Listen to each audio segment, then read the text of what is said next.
I opened my heart, my home, and my life to her. I thought family was supposed to be everything, but little did I know that the niece I brought to Europe to help would turn my world upside down. Sometimes, the biggest betrayals come from the people you least expect it from. It all started a few years ago when my sister called me from home.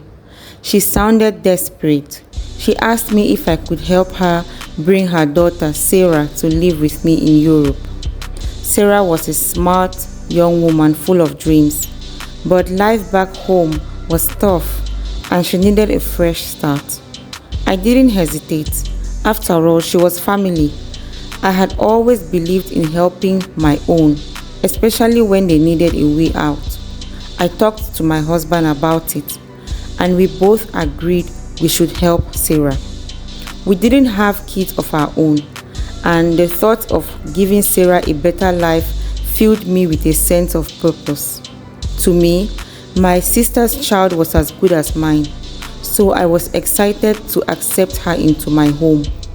So, we pulled some strings, made the necessary arrangements, and in a few months, Sarah was on her way to Europe. I was excited. I couldn't wait to show her the life I had built for myself here. My husband and I weren't very rich, but we had a nice home, a few cars, stable jobs, and a happy family. I had gone through a lot to get where I was, and I wanted Sarah to experience some of that success. I was proud of my journey and wanted her to be proud of me too. When she arrived, everything seemed perfect. Sarah was sweet, polite, and grateful. She told me how much she admired my life and how she wanted to make something of herself. She had dreams of going to school, getting a good job, and helping out her family back home.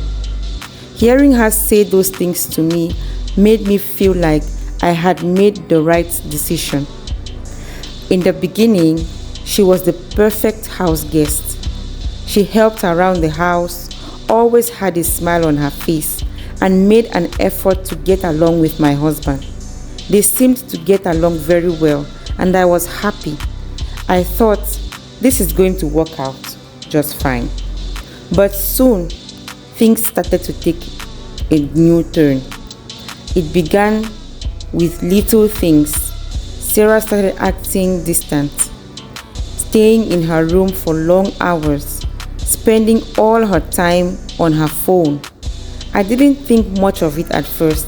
After all, she was a young woman adjusting to a new country. Maybe she was homesick. Maybe she needed time to adjust, I would say. Then, she started making excuses to avoid helping around the house. She was no longer as cheerful as she used to be, and the conversations between us became shorter and more strained. Whenever I tried to ask her if something was wrong, she would brush it off, saying everything was fine. But I could feel something had changed. My husband also seemed to notice, but he shrugged it off, telling me not to worry. She's just getting used to things, he said. I wanted to believe him so badly, but I could not help but worry. Not long after, I noticed something that made my stomach drop. I came home early from work one day, and as I walked into the house, I heard voices coming from the living room. My husband and Sarah were sitting close together on a couch, laughing and talking in a way that made me uncomfortable. It was too familiar, too intimate. At first, I told myself I was imagining things. This was my niece and my husband. There was no way something could be happening between two of them. My husband wouldn't do that to me, not after all we've been through. But as the days went by, I couldn't shake the feeling that something wasn't right. Their conversations were always hushed whenever I entered the room, and they would exchange glances when they thought I wasn't looking. My suspicions grew, but I didn't want to confront them without proof. I didn't want to believe that Sarah, the girl I brought from Africa to give a better life to, could betray me like that. And I certainly didn't want to believe that my own husband would ever do such a thing to me. One night, I couldn't sleep. The nagging feeling in my gut wouldn't let me rest. So I got up to get some water from the kitchen. As I walked past Sarah's room, I noticed the door was slightly open. Curiosity got the best of me and I peeked inside. What I saw shattered my world. There in the dim light of her room was my husband, in bed with Sarah. I couldn't breathe. My heart pounded in my chest and my legs felt like they were going to give out from under me. I backed away slowly, trying not to make a sound. I didn't want them to know I had seen them. I spent the rest of the night sitting in the kitchen, trying to process what had just happened. I felt sick to my stomach. How could they do this to me? How could my own niece, someone I brought into my home, someone I trusted, betray me like this? And my husband, the man I had shared my life with for more than 10 years, I felt completely and utterly alone. After thinking the whole night, I made a decision to confront them the next morning. At first, they both denied it, but I had seen the truth with my own eyes. When they realized that they couldn't lie their way out of this, they confessed. Sarah told me that she had been seeing my husband behind my back for months. She said that it just happened. They didn't mean for it to get this far, but now they were in love. In love? What? Not only had they been seeing each other behind my back, but Sarah also had the nerve to say, "At least I am able to give him what you couldn't." This word cut me through like a knife. I couldn't believe what I was hearing. Sarah was pregnant. My husband, the man I thought I knew, stood there silently, refusing to even look at me in the eye. He didn't apologize. He didn't try to explain. He just stood there as if he had no remorse. I was heartbroken. I couldn't believe that the two people I trusted the most in the world had done this to me. The betrayal was too much to bear. I called my sister to tell her what had happened, hoping for some kind of support from her. I expected her to scold her daughter and tell her that such things were not done. But what she said to me shocked me even more. She replied saying, "Well, sis, maybe this is a blessing in disguise for you. I know you have always wanted to have a child but couldn't get pregnant.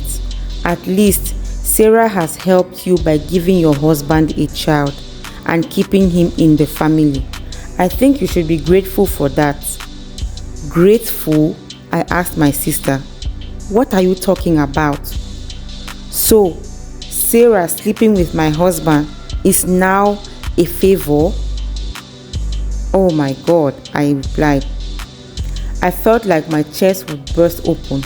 The pain was too much. In the days that followed, I kicked them out of my house. I didn't want to see either of them again. I was the one who owned the house, 3 out of our 4 cars, and most of our other properties. I had acquired most of these things before I married my husband, and in that moment I was thankful to God that those properties were still in my name. I had met my husband at a point in his life when he had been maltreated by his employer because he was new in Europe and did not have the right information or guidance on how to succeed in the country. Being from the same country, I felt bad seeing him in that condition, and I decided to help him stand on his feet. Over time, we had fallen in love and have been married for more than 10 years. And all through, he had been the best husband, which is why this whole situation was so hard for me to swallow. I had come to build my life around him, And this is why I felt like my whole world was crashing down on me. It felt like I had lost everything: my marriage, my family, and the trust I had in people. The pain was unbearable. As time went by, I began to get a hold of myself. I realized that yes, I had lost much, but I didn't have to let these people continue to destroy me. Slowly, I began to rebuild my life. I focused on my career, on my own happiness, and on healing from the pain they had caused me. I divorced my husband. I also cut ties with my sister and her entire family. It wasn't easy, but I was able to learn some valuable lessons from my experience, and I would like to share it with you. Number one, it taught me that not everyone deserves your kindness. Even if they are family members, they can still betray you. The second thing I learned was that sometimes the people you trust the most can hurt you in the worst possible ways, so be prepared.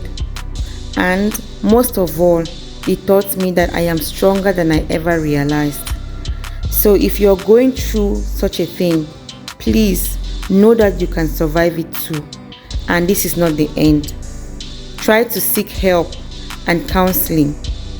So guys, if you have watched up to this point, please don't forget to give us a thumbs up, like the video, share, comment. Let us know which part of the story resonated with you more. Let us also know if you would have reacted the same way as our sister in the story, or you would have made a different decision. And we hope to see you in the next video. Take care. Have a lovely day. Bye.